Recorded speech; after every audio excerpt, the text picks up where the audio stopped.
Everyone, আমি প্রিয়া। তো আমি চলে এসেছি একটা লিপ মিস্টের রিভিউ নিয়ে আপনাদের কাছে। এইটা আমি ভয়েসটা আমার হয়নি বলে আমি আবার ভয়েস ওভার করছি। দেখতেই পাচ্ছেন এখানে ড্রিপ লিপ মিস্টের, এটা মার্কসের আছে। এটা প্রায় আমি 6-7 মাস থেকে ইউজ করছি।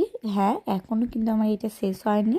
আর এইটা সেটটা ছিল 08 সেট। তো এটা আমি এখন ইউজ করব আর দেখাবো কীরকম এটার মানে কালার কীরকম এটা ট্রান্সফার প্রুফ কিনা সেগুলো আপনারা সব দেখাবো। তো চলেন প্রথমে ওপেন করে নিই। দেখতে পাচ্ছেন আমি ওপেন করছি আর এইটার কালারটা দেখেন, জাস্ট সি গাইস কতটা সুন্দর একটা কালার আছে, দেখতেই পাচ্ছেন। তো চলেন এইটা, আর এইটা যারা নিতে চান purple.com আর ফ্লিপকার্টে কিন্তু আপনারা অ্যাভেলেবেল পেয়ে যাবেন। তো এইটা আমি অ্যাপ্লাই করে চলে এসেছি, দেখতে পাচ্ছেন। সো এইখানে আমি অ্যাপ্লাইটা করে নিয়েছি অ্যান্ড এইটা সাম আমরা কিছুক্ষণ রাখবো, বিকজ এইটা কিছুক্ষণ না রাখলে আমাদের হাতে কিন্তু উঠে আসবে। তো আমরা কিছুক্ষণ রাখার পর আবার আপনাদেরকে দেখাচ্ছি। সো এবার দেখেন এইটা আর একদম আসে না, তো এইটা আগের আর এখনটা দেখেন একদম ট্রান্সফার প্রুফ। সো এই লিপস্টিকটা অবশ্যই নেবেন আপনারা। সো আজকে মতো এতটাই, বাই।